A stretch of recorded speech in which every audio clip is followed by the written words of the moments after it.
Good afternoon, everyone. Welcome to the webinar. We're going to give it just a minute to give people a chance to join, and then we'll get started.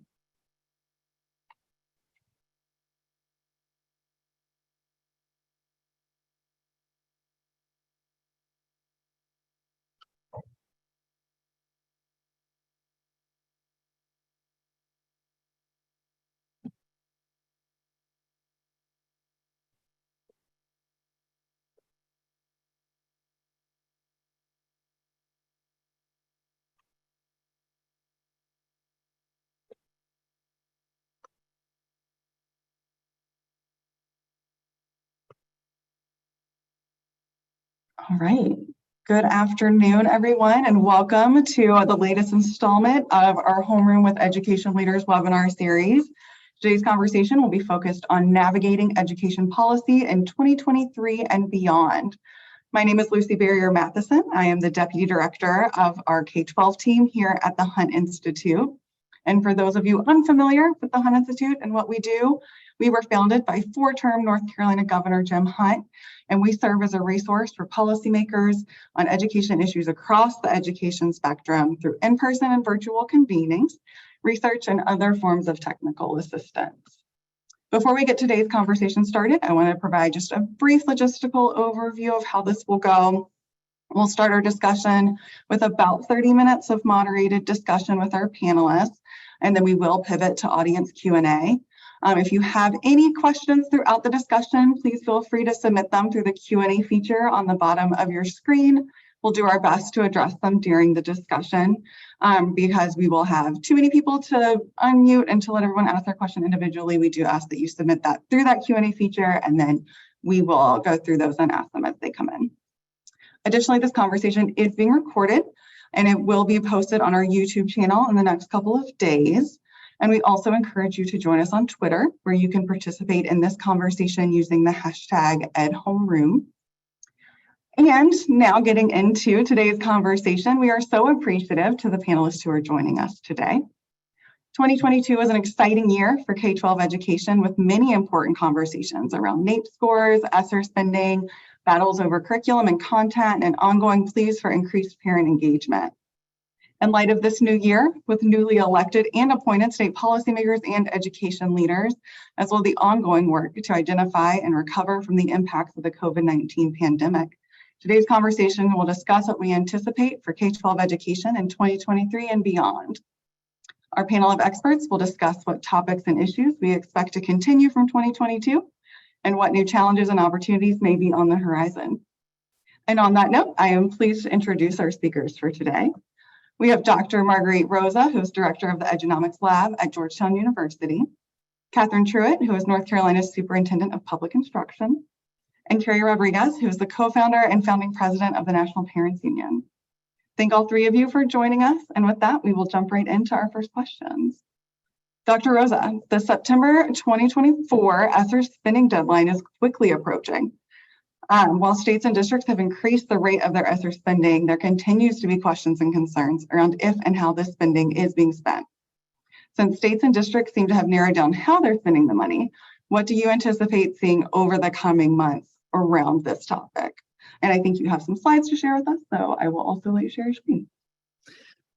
Yes. So unfortunately, our prediction is that this is the heyday, and some tough financial times are coming to school districts. So I'll give you a quick overview of how it all adds up, and then I'll break down the pieces of it. Here we are in the middle of 22-23. We have this next school year that we're budgeting for right now. School districts across the country are doing that. Then we have the 24-25 school year. And remember, ESSER funds have dried up by then. That we can't use ESSER to pay salaries or new positions in that school year. And then the year after that, which will be quite a bit of a recovery. So let's talk about the net impact. Right now, we're in a very positive spending situation. Districts are compared to normal steady growth in spending, so above and beyond steady growth. We're a 5% plus position right now. That is going to taper taper off a bit in the next year because of some financial pressures I'll describe in a minute. We'll still be in a positive above normal growth position, but 24-25 is going to be particularly ugly. And so will 25-26. Also ugly, just a little bit less ugly, depending on what happens in 24-25. So we're actually calling 24-25 the bloodletting. And public education is not seen as sort of right-sizing fiscal cliff, whatever you want to call it, of that magnitude in any time in the past, including in the last recession. So I think it's going to be quite shocking. And I think there are 4 factors that are part of that. For one, and the one people know best, is that ESSER, the federal relief funds, are boosting spending right now. Those end abruptly in September 24. Most at risk will be the districts that are using ESSER for recurring financial commitments. So if you're paying for labor that you would have to lay off, or you put the money into base pay raises or programs that you don't want to end, those will be the ones with the most difficulty. We're also seeing enrollment decline. So we're looking at about 2% down in enrollment across the country over since the beginning of the pandemic, and there's been a lot of coverage of that. If you're a district with larger enrollment declines, you'll have some right sizing to do, which could mean closing schools, one of the most difficult things it is for districts to do.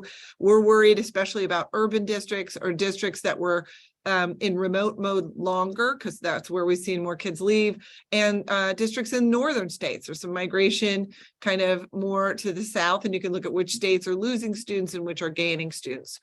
The next big one is inflation, labor scarcity, and the kind of rush of new hiring that's happened. That is driving up recurring commitments. So all this federal money came into the system. A lot of districts they hired people away from their neighboring districts, and neighboring districts raised their salaries to hold on to their staff and try to hire back. It's been a bit of an arms race when it comes to salary raises. And in districts, the ones we're worried about are those where they used inflation, inflation basically fueled permanent raises, because those raises don't reset or readjust. If those are larger than typical, meaning they were over 2% on top of the normal 3% in step and column raises, then we're going to see districts with more financial burden to carry forward. Or those who are really grew their staff roles. So if you've hired a lot more people. And the last one is one we're watching carefully, which is a possibility of an economic slowdown.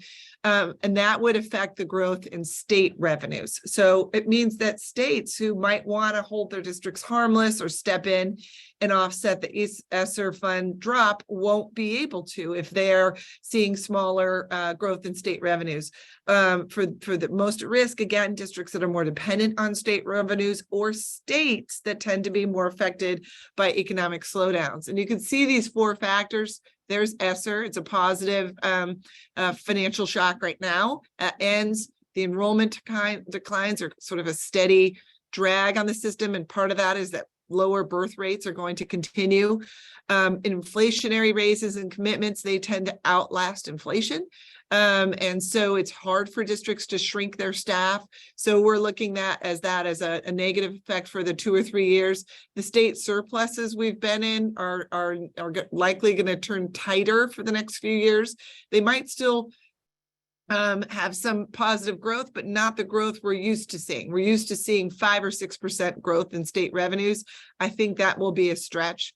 That hopefully the economy will turn back, but that's the net impact. That's what we're saying is everything's negative in the 24-25 school year, and that's what we're calling the bloodletting. So I thought I would just, I'm happy to send the slides out to anybody who's interested. Feel free to reach out and ask for them, but we're watching it really closely.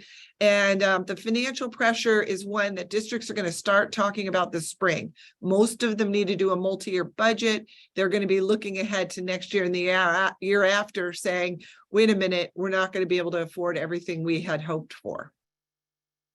Yeah, I think it'll be really interesting, especially to see the financial pressures around the staffing and mentioning that specifically, how states and districts are trying to kind of strengthen their teaching profession right now and are really concerned about shortages. And in light of that, trying to incentivize people coming into the profession, kind of how those two things are going to start intersecting will be interesting to keep an eye on for sure. Thank you for that. Superintendent Truitt, we'll move over to you now. As 2022 saw North Carolina tackling a range of issues, including the ongoing need to address COVID-related learning loss, ensuring that all students are prepared for life after high school graduation, reimagining teacher compensation and career growth, and redefining school accountability. As we enter into 2023, what opportunities and challenges do you see on the horizon from your role? Yeah, thanks for that question, Lucy. And there certainly are a lot of opportunities. You know, my team and I are really proud of the student-focused changes that we made in 2022. And we're planning on building on that work. And I would say there are 3 areas specifically that we're focused on that can be categorized into reading, readiness, and reform. So in terms of reading, North Carolina is a state that is excited to be going all in on the science of reading. I'm sure all of those who are listening and watching right now are very well aware of the literacy crisis that existed before the pandemic. I mean, when we see that nationally 34% of 8th graders and 35% of 4th graders are reading proficiently prior to the pandemic, those statistics are worse now. We have to solve for this literacy crisis in our state. And what the research tells us is that the science of reading, or more simply put, a phonics-based approach to early literacy instruction, is what works. So we have committed to, through legislation and through funding, to provide professional development for all pre-K through 5th grade teachers in our state. And our K-3 diagnostic data from last year as compared to this year is showing that our students are actually growing faster than students on that like assessment across the country. So we're really excited about those investments. Next, I would say that we are really committed to workforce readiness. I really believe that we have created a system of education in this country where the purpose of 3rd grade is to get ready for 4th grade and the purpose of 4th grade is to get ready for 5th grade. Achievement and testing are really, really important, and I'm not suggesting that we move away from those things, but I really believe we need to refocus the purpose of education as being to graduate students who can be successful in whatever the post-secondary plans of their choice are, but also making sure that they know what their options are. Their parents need to know what those options are, and we need to give our educators the freedom to provide learning opportunities that reflect the idea that there is something that's going to happen after students cross that graduation stage with diploma in hand, and that all students are on a career journey of sorts. So renewing that commitment to helping public school students explore, engage, experience post-secondary pathways consistently throughout their K-12 journey is something that we've been focused on all last year and will continue to focus on this year. And then finally, I would say something you mentioned in your introductory remarks. We are really excited to be looking at how we can redevelop our licensure and compensation system to do a better job of recruiting and retaining teachers. You know, we didn't see the mass exodus of teachers in our public schools that was predicted, but we certainly are having in North Carolina and across the nation pipeline issues. And so we want to redesign that licensure system and really focus on how we can make the teaching profession a profession that has pathways to advancement that come with with more dollars in pay that are tied to impact and the amount of responsibility that teachers take on. We're also going to be redesigning our school performance grade so that we are looking not just at achievement and growth as measures of school quality, but we want to look at all of the different things that schools do in order to prepare students for the post-secondary plans of their choice. And as anyone who works in education knows, it's not just preparing kids for end of year high stakes testing. There are all kinds of things that schools do in order to be good quality schools. And we want for schools to not just be recognized for those things, but schools to be held accountable for those things, because we know that what gets measured gets done. Absolutely. And I think those are trends that we're seeing across so many states. And as a North Carolinian, I'm very excited that we're doing this work in North Carolina. And from the Hunt Institute, we are really excited to be supporting some of that literacy work in North Carolina and across the country and some other states through our Path Forward initiative. So I think some really key things that many states are looking at and are really trying to think critically about best practice and how to strengthen some of these things that the pandemic and in a lot of ways really emphasize things that we've been saying for so long, but really gave an opportunity to say, like, no, these are really important. And we have an opportunity now to start making some changes and to start really rethinking the way we do some things. So thank you, Superintendent. I appreciate that. Thank you. Thank you. And Carrie, so as the founding president of the National Parents Union, you lead a coalition of parent groups and activists committed to improving educational equity and outcomes for students by developing parent toolkits and conducting parent polling. In your October 2022 poll, you found that parents want schools to offer more ongoing academic support, such as tutoring, after school and summer programs, to support students in their academic recovery. Similarly, in the Hunt Institute's Across the Aisle report, also released in October 2022, our survey results showed that voters and parents alike listed their education priorities as being addressing literacy learning loss, ensuring schools are safe places to learn and grow, and supporting student mental health. What are the implications of these results for education leaders and policymakers as we start 2023? Well, I hope the implication is that we start listening to parents and families and start taking it seriously instead of having a deeply distracting conversation around culture war issues, which has really, put us behind the 8 ball because we've wasted a whole lot of time arguing about CRT and culture war issues that really are not relevant. And the data tells us, not only in that poll in October of 2022, but we've done 26 national polls and asked this question over and over again. But yet a lot of the conversation, on these panels and in conversations across the country have been dominated by that. So when you ask us, what are the priorities for parents and families? I think it's what most educators actually want to do as well. I think we're aligned, addressing the mental health crisis and frankly, the safety crisis that we have in schools. That's top of mind for parents. Kids who can't sit in a classroom and stay still enough to actually access any kind of curriculum. You can have the best curriculum in the world, but if you can't, you've got a kid who's so distracted, you can't sit in the seat, it doesn't do us any good. We're deeply worried about whether or not our kids are okay.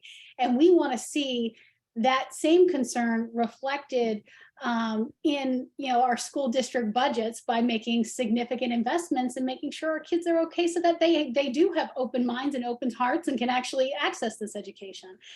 Dealing with the transportation crisis once and for all is a top priority for parents and families. Again, we get so in the weeds about, we've got to have curriculums that are based on the science of reading, which is very important. But if you can't get a kid actually to class because we don't have enough bus drivers to get our kids there, and then once they're there, they can't sit in the seat, it seems a little cart before the horse. And this is something that we've seen across the nation, and again, reflected over and over again for parents and families. But then definitely addressing the literacy crisis, the math crisis as well. We love to see folks finally excited about, having curriculum that's based in the science of reading, evidence-based curriculum, like very excited about that. Now we want to do math next, because there's also a crisis when it comes to math proficiency in this country. So parents definitely on board there, but developing career pathways for our children. So we have education in context, so it makes sense. So as early as 6th grade, parents and families, and even students, we've also had these conversations with kids. They want to know where they're going and what benchmarks they should be reaching. So when we talk about, what are the priorities moving forward, what we think we should be focused on, we're really hopeful that, because we've been able to quantify, some of these priorities, that we can actually have a sober and real conversation about how we all need to start moving forward on this stuff. But I think a lot of what the previous panelists have been talking about are certainly top of mind for parents. The fact that we're seeing increasing spending but decreasing outcomes is not something that's lost on us. And frankly, because of the pandemic and the fact that we have had to be the co-facilitators of education for a good chunk of the last 3 years, we're not so easily fooled. And we definitely want to be a real part of the conversation moving forward. So I think it's our expectation as critical stakeholders in this conversation, as we're always told, but not always treated that way, moving forward, that we are an active part of not just the conversation, but also the solutions that we develop for our children. Absolutely. And I think a common theme that I'm hearing across all three of your answers is this idea that kind of the change in education and this idea of really rethinking how we do some things that has been going on for the last 2 years. It's just going to continue into 2023. And I think we might see a shift in kind of that motivator where we're not, actively while COVID is still happening and we're still seeing some school closures starting to pop back up. It's not, the same urgency it was a couple of years ago, but now we have the urgency of this fiscal cliff that we're about to confront that is still going to, motivate us to really rethink and to kind of continue on this train of rethinking and redoing how we do K-12 education in the United States. And I think our across the aisle work, where our survey work lies, really looks exactly, Carrie, what you're saying. Parents and voters are aligned and want this, and they want to see us to rethink how we're doing education, some of these standard things that we've been doing for so long that maybe never worked, but certainly are no longer working. And we really have some momentum and some opportunity to do that. That leads us right into our next question. Thank you so much for setting that up. This is a follow-up for all of you. And as we ask this question, just a reminder for all of our attendees to please submit your questions for our panelists in the Q&A feature at the bottom of your Zoom screen. Our team is behind the scenes taking those, so we appreciate your questions. But as you have all alluded to, partnerships between education leaders, policymakers, educators, families, and researchers are key to improving outcomes for students. Where are there opportunities for partnership around these issues that we've discussed? And we have already got into this a little bit, but kind of even further thinking about it, are there any particular areas where existing partnerships may need to be strengthened to ensure success? And to answer this question, Carrie, we'll go back to you to start, and then Dr. Rosa will take your answer, and then Superintendent Truitt will close out with you. So Carrie. Well, I'm excited I get to start because I've been the beneficiary of one of these wonderful partnerships, just graduating yesterday from Dr. Rosa's program at the Edunomics Lab to get my my certificate in education finance from Georgetown. Because when parents are not just showing up as the angry mob because we're filled with anxiety, we know something's wrong. We're sitting in our living rooms. We can tell the difference between a kid who can read and not read, even though we have a lot of, unfortunately, information being thrown at us, telling us not to worry. Don't worry, everything's fine. They've been through a tough time. Don't be anxious. We're deeply worried. As the guardians of Generation A, who are the kids who are in K through 12 education right now, we're deeply concerned about whether or not this unprecedented disruption is going to mean a lifetime of hardship for our kids, and whether or not 10 to 15 years from now, our kids are going to be unemployed, unemployable, stuck in an even worsening mental health crisis, and whether or not our communities are going to look a hell of a lot different. And through partnerships like we have with Marguerite and her program at Georgetown, our friends at Columbia University, at Stanford University, we use our organizing prowess, bringing everybody together to have a conversation about what we're concerned about, but then bring in the experts so that we are armed with information and data, and we know what questions to ask, and we know how to analyze things. And going through a program like we just did at Edunomics, where I was just a part of it, some of my organizers, some of the folks that, we are part of our network of more than 1,000 affiliates are now going through this program so that we actually know, when we look at a school budget and we're showing up and saying something's not right here, we can tell it's not right because we can look at the data ourselves and say, you know what, the priorities that are reflected in this budget are not the priorities reflected in this community, and we need you to do better. And not just showing up with a criticism even, but even being able to provide solutions and ideas, not just showing up to whine, because, you know, we're mamas, we know how it feels. Like, just don't present me just with a problem, tell me about a solution, how are we going to work this out? And together, like, we can have much more effective conversations. So to me, and I don't want to speak for the superintendent, but I'm sure she'd rather deal with a parent who's well-informed and understands what they're talking about because they've been trained and through a program, and actually says, hey, you know, we've heard about this exciting new curriculum that they're using in Minneapolis that's based on the science of reading. Have you guys looked at this? You can have a much more thoughtful and strategic conversation instead of one that's based on raw emotion and fear. So we can actually agree that, you know, we're on both sides trying to do what's right for kids.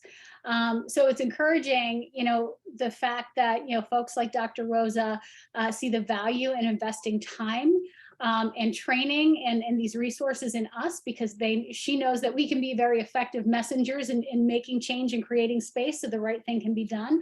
But also, you know, the fact that we're also engaged with, you know, superintendents, state chiefs, Secretary Cardona, President Biden, so that we can go in and have thoughtful conversations and say, we need you to really understand what it's like to be this close to the pain and this close to the problem so that we can effectively come up with solutions. So I think instead of just patting us on the head as parents and families and saying, aren't you adorable? Thank you so much for being worried about your kid. You don't know what you're talking about. We got it here. We're having a different relationship. It's moving from transactional with us to transformational. And I think if we're really going to have a shift in education in the way we do this, and frankly, by a 2-to-1 margin, that's what parents and families actually want us to do, is have this transformational reimagining of education. We've got to have those shifts with us as parents and families, with communities, with students as well. So I'm starting to be encouraged by the emerging of some of that. More work to do, but I think that's what keeps us heading in the right direction.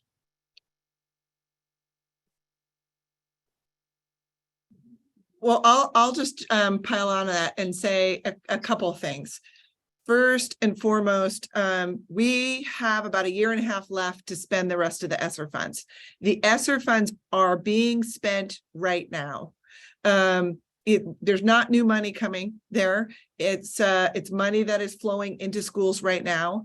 And that means, so it's showtime, honestly, for districts. We've got to deliver what our kids need with these resources that are going out at the moment. So at this point, that we need clear messaging from the state on how it's going, what are we trying to accomplish? We need real data to measure the progress along the way and make mid-course corrections where they need to be changed.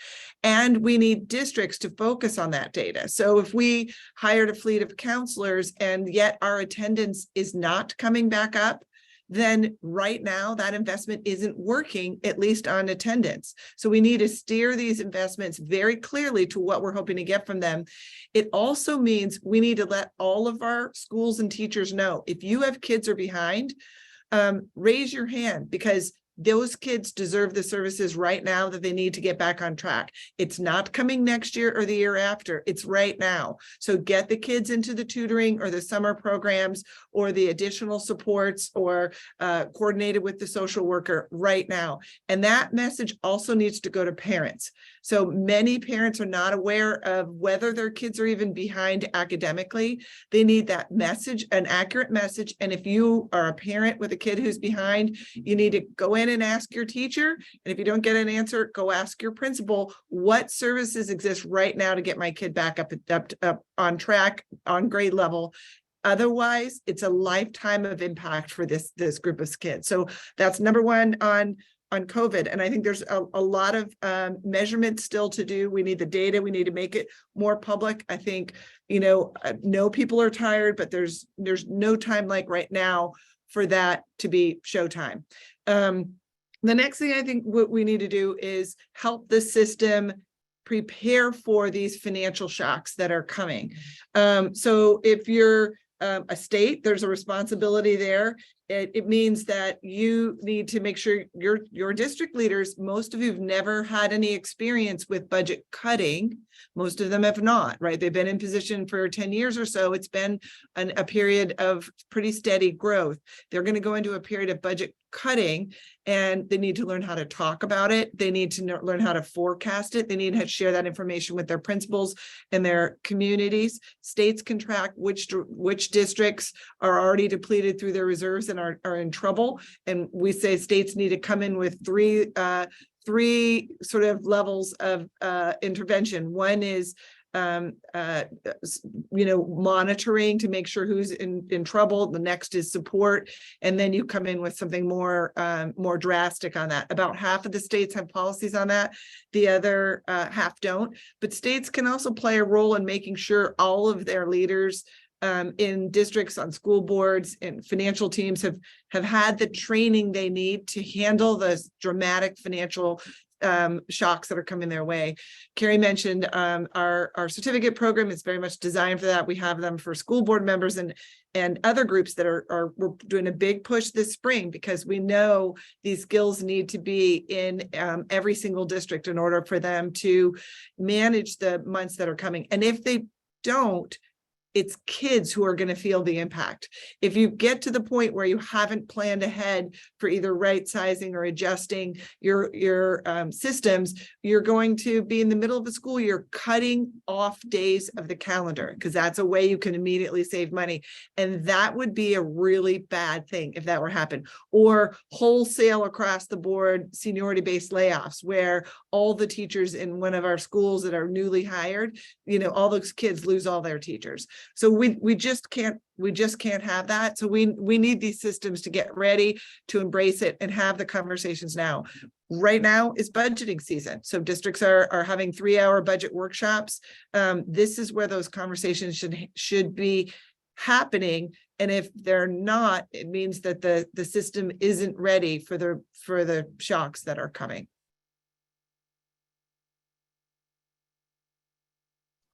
Well, I will pile on as well and say that there are 2 key partnerships that we are really excited to invest in.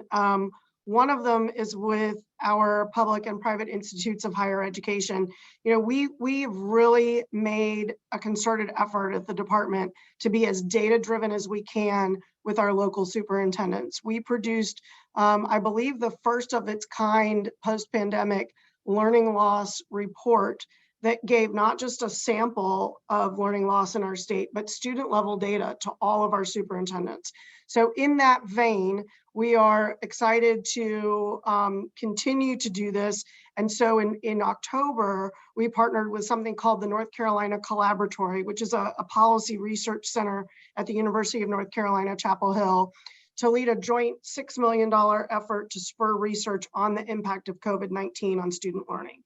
So based on priorities identified statewide, this partnership will fund about 20 academic research teams across the state to understand what is working and what isn't working in terms of the programs that ESSER dollars paid for.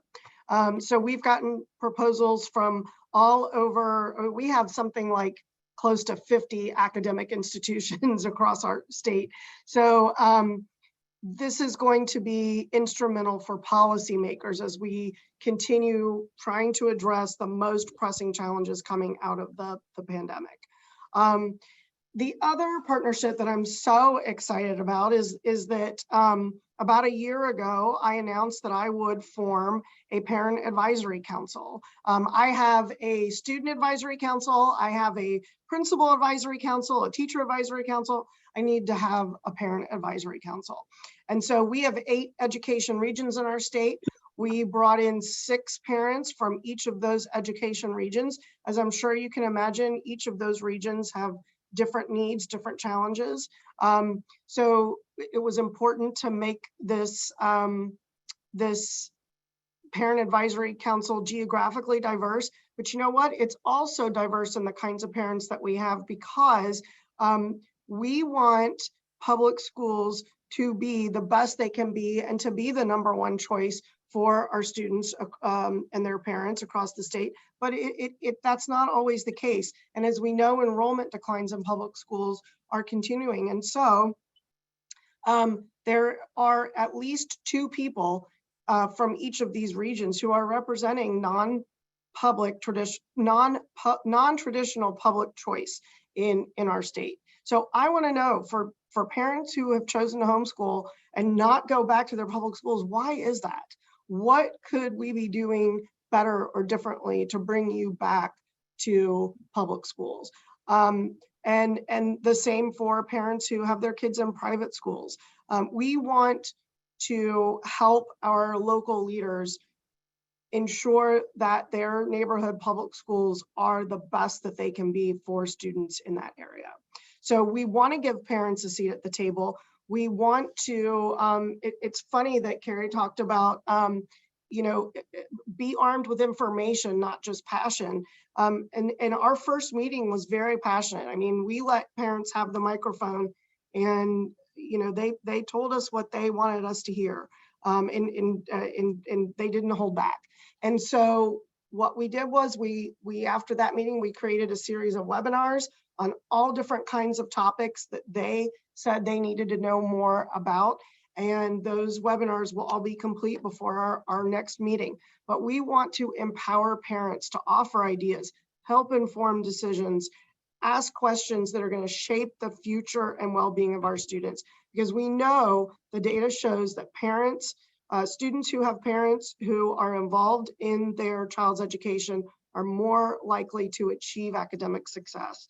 And so we want to hopefully make this a model for other states. And we're really excited about having this engagement with our parents. Absolutely. Thank you to all 3 of you for that.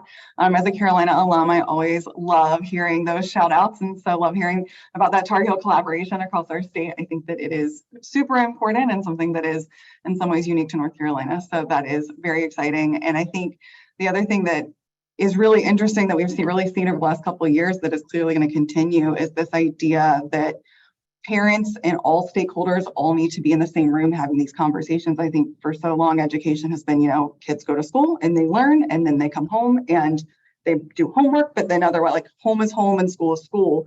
And we have seen so much blurring of those lines. And to the benefit of kids, we're starting to have these conversations and we're starting to think about things like data literacy for our parents and for our families and how to be communicating information accurately so they can understand it and make the best decisions for their kids. So that's all really exciting to hear.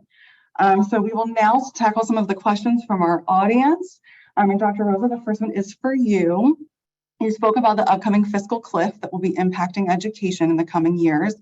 As states work to balance their budgets and identify a viable path forward, what factors should state leaders be thinking about as they make these tough financial decisions? Well, so for the most part, I think that that districts are going to have to be more nimble going forward and be able to take advantage of whatever their natural savings are. So states need to build the flexibility in for them to do that.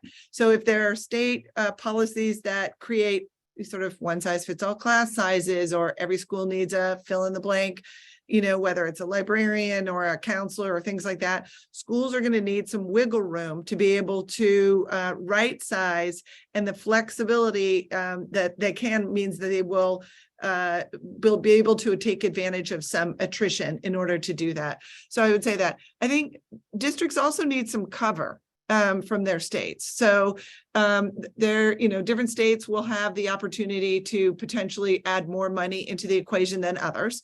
But depending on what the economy is looking like in the state's budget, that may not, it's unlikely to be enough in most states to protect all the districts from cuts. And some districts have lost even 10% of their students. It's actually time for them to right size their organization. So I think first and foremost, they need, the cover, like just that support, that clarity from the the state that they need to do that. They need their state agencies to come in and potentially put districts into cohorts or groups that can work on this together. Like I mentioned, get the training. We're working hard on getting those training materials available so people can use them, whether they come to our trainings or go to other trainings, and so that they're up to speed and ready to do that. States can they can require districts submit 3-year balanced budgets. That means it forces districts to talk now about what's going to happen in a year and a half from now versus just sort of brush that under the rug. Some states have those kinds of policies. You know, some states are encouraging their districts to build their reserves right now while they have the opportunity to. So none of that should come at the expense of using money to get kids back on track, because they are getting a year older every year. So if we have third graders who are not really reading well, that problem needs to be addressed right now. If we have 8th and 9th graders who are not successful in math, we need to go back and fill in those holes quickly, because these are kids who will be permanently impacted for life. So we're really asking a lot of districts right now. Many districts, you know, this is outside of their normal routines to handle the things like this. So I think, you know, in this sense that the state leaders in the legislature sort of can be clear and articulate about what's coming. The state agencies can be there to support them with training and data and hosting those conversations. We poll school district leaders all the time. Overwhelmingly, they have not heard anything from their legislature on what the financial forecast looks like. And so they've heard a lot about teacher shortages, and they're you know, feel convinced that we need to get about as big a raise as possible right now. And what they haven't heard is that might turn around and in a few months from now force them to make deeper and deeper cuts into their labor roles, into their programming, and potentially with school closures. So maintaining that flexibility. The other thing we're asking states to do is help districts be in a position to make more you know, cuts that they sometimes wouldn't otherwise be made. So some states have put limits on how much you can use seniority-based layoffs, saying that you've got to sort of balance that across schools. Some have come in and helped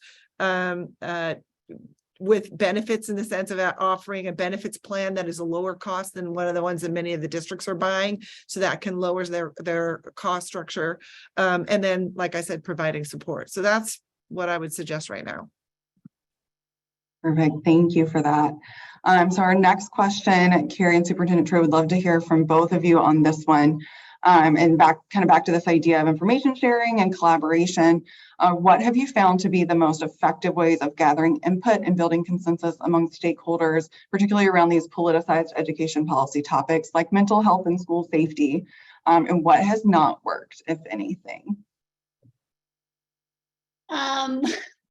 Well, I will say, like, what we have discovered, you know, at the National Parents Union, like, there is no one who is a part of the National Parents Union that didn't start off an organization just by being kind of a frustrated mom or a frustrated dad trying to have a conversation with other folks on the block saying, is this right? Like, could you help me with this? And there are all of these beautiful pockets of parent power all across the country. When we started off 3 years ago, we had come across about 185 of them. Now we're at almost 1,000 groups that have grown to join the National Parents Union. And these are all groups of moms and dads. Some of them are neighborhood organizations, some of them are citywide, some of them are statewide, some of them are multi-state, but these are existing groups of parents that are representing all different aspects of modern American families. So what I would say, what you shouldn't do is just go for the same cookie cutter parents that you always hear from all the time.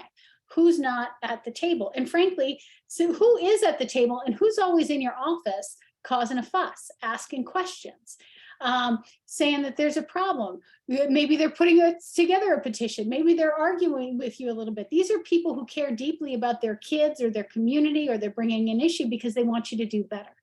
And the idea is, how do you engage them in relationships so that they feel heard? Because these are the people you actually need to hear from.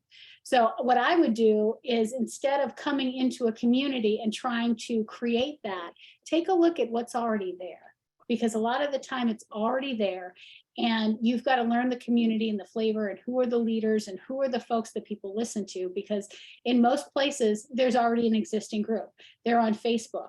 They're gathering for coffee. There's one mama who's the kind of the leader who kind of, is the one who galvanizes. And a lot of the times, like now they're developing and they're more formal groups. And a lot of these folks popped up during the pandemic. Like, we were an existing group, and my group has been around for about 8 years. But there are so many groups that popped up during the pandemic that are now not just concerned about what happened during COVID and getting schools reopened or making sure kids are safe, or making sure we're making decisions based on science, but now they're concerned about recovery, and they expect to be partners, not just they want to be, they expect to be asked and part of this conversation. But what I want to say, and I think this transcends not just like the engagement and hearing from parents piece, but I think this has to kind of infiltrate all of the spaces when we talk about parents and rebuilding these relationships, and frankly, to even what Marguerite is talking about in terms of getting better outcomes for kids. Don't lie to us. I mean, I think that's fundamental. And there's one of my kids walking in the door right there. I beg your pardon. It is about that time around here. But don't lie to us. One of the things that we see is the huge disconnect between, 90% of American families believe that their kids are at grade level right now and they're doing okay, because the report cards you send home to us tell us everything's all right. They get A's and B's. It's not telling us that our kids aren't, achieving and aren't proficient in the standards and whatnot. And only about 37% of our kids are actually proficient. So there's a huge gap in terms of what we think we know and what the truth is. And a lot of that comes down to whether or not you're telling us the truth. It's not a kindness to lie to us and candy coat things. Like, you need us to be partners in this, just like the superintendent was saying.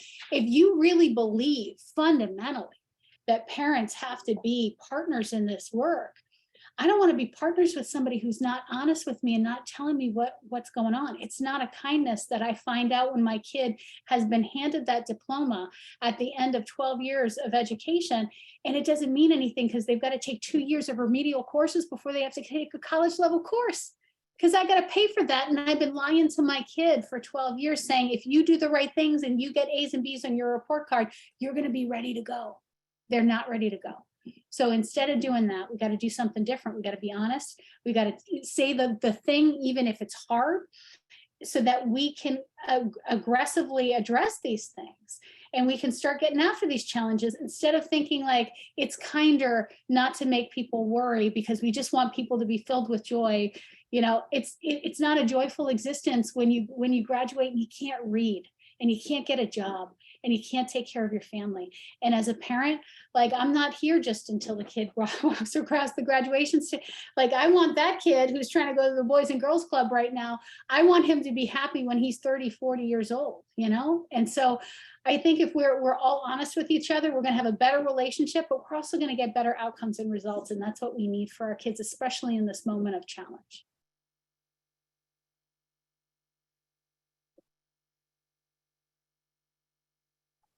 Did you want to say anything else on that? Well, yeah, I'll just add that, it's always a challenge to try and collect stakeholder feedback from 10 million people here in North Carolina.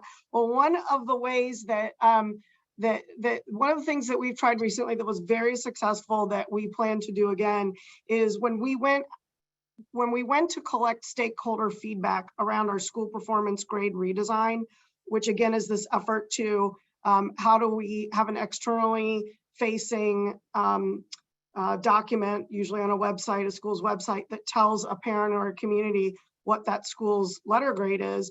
How do we go about finding out what our stakeholders think is relevant in terms of defining school quality? We partnered with a unique organization in North Carolina called EdNC. We have a statewide nonprofit education-only media outlet. And they are such a trusted source in our state. So we partnered with them to go launched this survey through our schools, and then the schools were able to get it out to all parents. And we kept the survey results live so that it was totally transparent. And anyone could click on the survey at any time, take the survey, and then see the results posted in real time. And it included a breakdown of who was taking the survey. So in the end, about 36% of people who took the survey were parents. And it was just fascinating to see that breakdown and to learn, where did parents and teachers differ? Where did parents and superintendents differ? Where were they the same, et cetera. So we're getting ready to do some more surveying of our teachers, and I can't wait to do it in the same way. That's great. Thank you both for that. That was incredibly informative and I think really powerful in just how we are thinking about this engagement and making sure that it's effective, because it is, like we've been saying, crucial and so important, because these are kids that are in classrooms right now and decisions and things that need to be moving as we speak. So I think we have time for just a couple more questions. There is one that just came in kind of around this idea of innovation and opportunities for rethinking some things in our education system. And I would love to hear from anyone who has thoughts on this, potentially all three of you. But what opportunities exist and for innovation in our education system, and how can we empower stakeholders, researchers, and schools to explore different frameworks, curriculums, pedagogies, and other things that will help us rethink what K-12 education looks like post-pandemic. And I'll just add a little bit of a subnote, because I'm the moderator, that also thinking specifically about, we have this learning loss that we need to address, that we know is crucial and that is ongoing. And we also have this deep social emotional need around kids that have been impacted by just culture, society right now, that are coming to school and that are not ready to learn. What opportunities exist for rethinking our education system to kind of integrate those two things together, maybe better than we have up to this point? If there's any kind of thoughts or anything around that. I will jump in, because this is the answer to this question is what keeps me up at night. And what I will tell you all is that there are three characteristics of our public education system writ large in our country that are very problematic. And they are these three things: age grading, the idea that because you are 10, you are in the 4th grade; the fact that your zip code determines where you go to school; and high stakes testing. So those three things are not necessarily things that are student and family centered. While I do think that measuring proficiency is incredibly important and we shouldn't move away from that, the way we do it right now doesn't help parents understand what their children can and cannot do, and it doesn't give teachers the ability to help their children, help their students move forward. And so when I think about what we need to do to reform education to work for all students and families, those are the three things that I think about the most. Well, I'm going to jump in and disagree with the superintendent on the issue of testing and assessment, because according to our data and polling, there's more support from parents and families for statewide assessment now than there ever has been. Parents actually want more data, not less.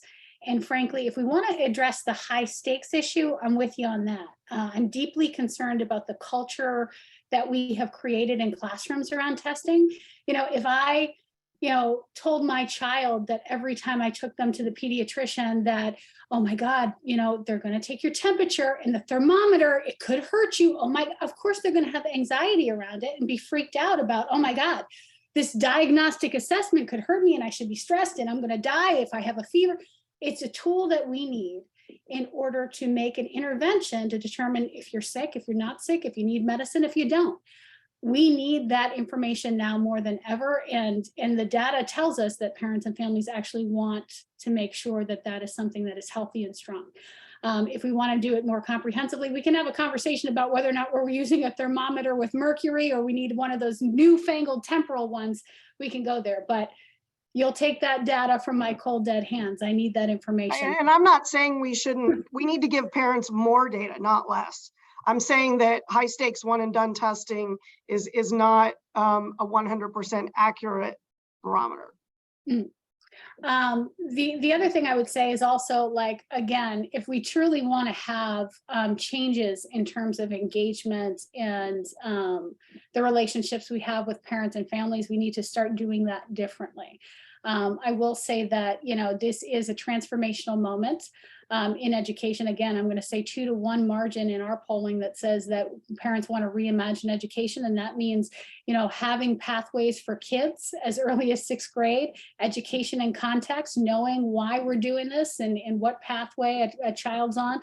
Kids want to know it.